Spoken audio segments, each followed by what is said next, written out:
करके, तो जिस तरह से बिल्कुल इनके बंसल ऊपर। साहब, जिस तरीके से आप जिक्र कर रहे हैं कि जो इस वक्त लड़ाई बलूचिस्तान के अंदर देखने को मिल रही है, उसको लेकर लगातार ये कहा जा रहा है कि महिलाओं का भी ये सहयोग है इसके अंदर, अब इसी वजह से एक नए आयाम पर ये पूरी लड़ाई पहुंचती नजर आ रही है।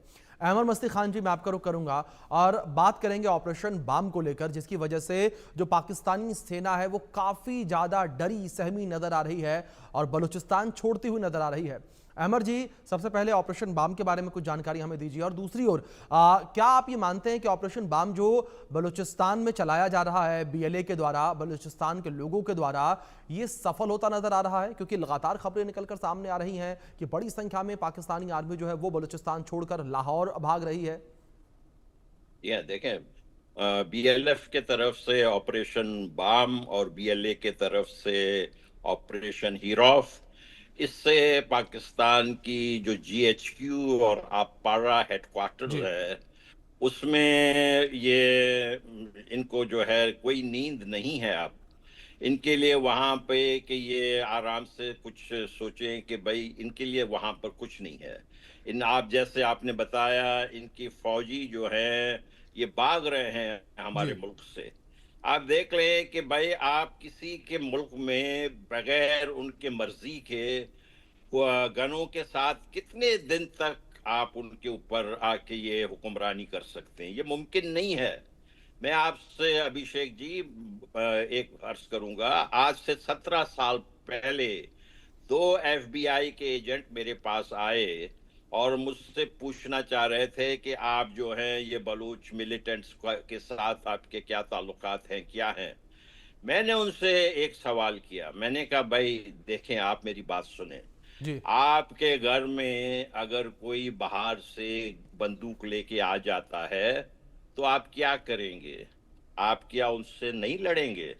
वो दोनों ही मेरे चेहरे को देखे, एक काला था एक गोरा था, उनके पास कोई जवाब नहीं था। भाई हम अपनी दिफा के लिए, अपने अपने अवाम की फ्यूचर के लिए हमारा लड़ाई है, अपनी जमीन के लिए हमारा लड़ाई है, अपनी तारीख के लिए हमारा लड़ाई है। आज जो है बलूचिस्तान में तकरीबन 30 लाख बच्चे जो हैं जी। स्कूल से महरूम हैं। आज बलूचिस्तान में 2/3 आबादी को इलेक्ट्रिसिटी नहीं है, हासिल है। और इनको पता है कि हमारी जमीन सबसे ज्यादा अमीर तरीन जमीन है।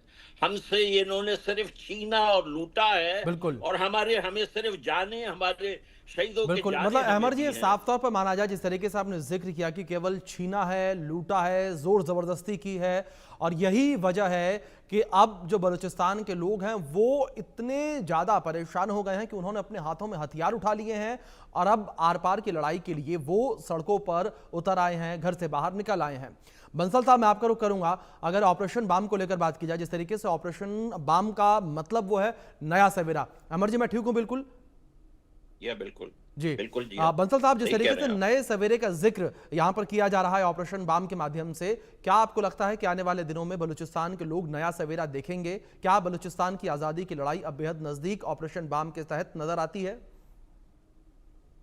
देखिए, ये इस समय जो जिस तरह से एग्रेसिव तरीके से जो जितने भी लड़ाकू हैं बलूचिस्तान के, वो पछाड़ रहे हैं या जो पाकिस्तान की सेना को ध्वस्त कर रहे हैं, तो उससे तो ये लगता है कि अब जितना इंटेंसिफाई हुआ है और एक बड़े ना आयाम पे पहुंच गया है, उसका कंक्लूजन निकलता आ रहा है। क्योंकि अभी जो है पाकिस्तान की आर्मी बिल्कुल एक घबराई हुई है, और जब सेना में ऐसी स्थिति आ जाए कि उनको मारा जाने लगे, उनको बिल्कुल जो सैनिक सैनिक मर रहे हैं और उनका कोई प्रोटेक्शन नहीं है, तो क्या है कि जो पाकिस्तान की सेना के जवानों का और पाकिस्तान की जनता का विश्वास खत्म हो गया है पाकिस्तान की आर्मी के अंदर से, कि वो उनको प्रोटेक्शन नहीं दे सकती। और जब इस तरह की प्रोटेक्शन नहीं है, तो हौसला जबकि बुलंद है, जितने भी जो वारिंग ग्रुप्स हैं बलूचिस्तान के अंदर में, पाकिस्तान के अंदर में जो सेना है वो पहले से ही एक नाकाम सेना है, वो व्यापार करती रहती है। और अब जो सेना अध्यक्ष हैं उनका जो मंसूबा है वहां पर जो प्रेसिडेंट बनने का है, वो सेना की तरफ तो ध्यान ही नहीं दे रहे कि क्या होना चाहिए। ना तो वो सेना की तरफ ध्यान दे रहे हैं, ना वो बलूचिस्तान के जो क्या उनकी प्रॉब्लम्स हैं या किस तरह से इसको सुलझाया जा सकता है।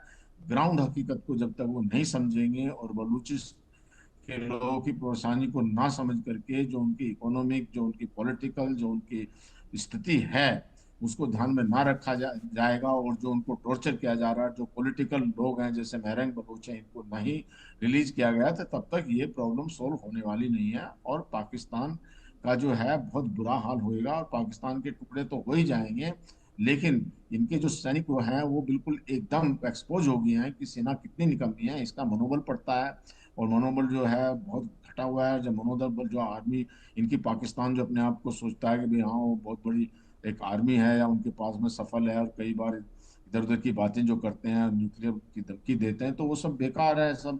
जो अभी ये चारों तरफ से पिट रहे हैं, इधर से सिंदूर में हमने मारा इनको, और दूसरी तरफ से बलोच मार रहे हैं, तो आर्मी जो है उसकी अभी जो अपने आप को रिलेवेंट बनाकर रखती थी, और पाकिस्तान के लोगों को डरा कर रखती थी, भारत का डर दिखाती थी, वो अब सब कुछ, ये लोगों का जी कॉन्फिडेंस खत्म होता जा रहा है कि ये किसी के साथ भी नहीं लड़ सकते, ना ये भारत के साथ, तो कोई मतलब ही नहीं बनता। जो बलूचिस्तान के जो एक उनके पास में अपने, वो उन्होंने खुद ऑर्गेनाइज किया है, जो एक जी बलूचिस्तान में कोई उनकी कोई फॉर्मल आर्मी नहीं है, उसके बिल्कुल बावजूद उनके साथ में भी ये टक्कर नहीं ले सकते। जबकि मुनीर ने कहा था कि 1500 जो लोग हैं उनकी आर्मी के, 1500 हमारे से कैसे अलग, हमको कैसे टक्कर दे सकते हैं। वो उनको देखना चाहिए आसिम मुनीर को कि वो 1500 नहीं है, वो सारा पूरा बलूचिस्तान, उनकी बिल्कुल सारी जनता और उनके सारी औरतें सब एकजुट होकर के पूरी बिल्कुल तरह से पछाड़ बिल्कुल रहे बंसल हैं जी, जिस इनकी तरीके आर्मी से को। बलूचिस्तान में हर एक व्यक्ति एकजुट इस वक्त नजर आ रहा है, और उसी का ये नतीजा है जो तस्वीरें हम अपने स्क्रीन पर इस वक्त चला रहे हैं, यानी कि बड़ी संख्या में यहाँ से जो पाकिस्तानी आर्मी है वो पलायन कर रही है, यहाँ से भाग रही है, मैदान छोड़ रही है।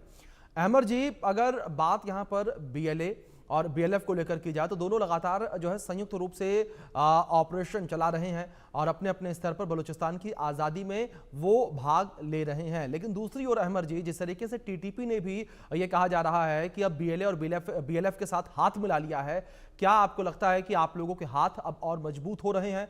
आप लोगों की जो ये लड़ाई है वो नए आयाम पर पहुंचती नजर आ रही है इसके साथ? देखें जी हाँ, बिल्कुल।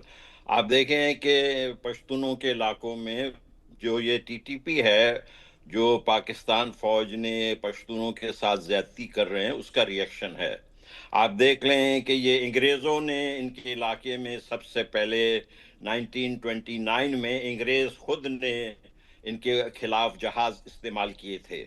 वही जहाज आज ये जो अंग्रेज के एजेंट, जो पाकिस्तानी फौज है, देखें, ये सिर्फ और सिर्फ अंग्रेज के एजेंट के तौर पे ये मुल्क बना था पाकिस्तान।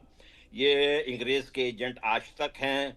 ये जो पार्टी अंग्रेजों के एजेंटों की जो उनके मुखबर थे, मुस्लिम लीग, आप देख लें, यही मुस्लिम लीग आज तक पाकिस्तान में है, उन्हीं की हुकूमत है। तो ये सब के सब अंग्रेज के जो है पैदावार हैं। और हम तो अंग्रेजों के खिलाफ, हम पश्तून लोग, हम अंग्रेजों के खिलाफ हमेशा से लड़ते रहे हैं। और आपने देखा कि अंग्रेज को पूरे दुनिया में शिकस्त हुई थी, तो ये अंग्रेजों के जो गुलाम हैं, जो हमारे ऊपर आज जबरदस्ती मुसल्लत है, इनको शिकस्त होगी।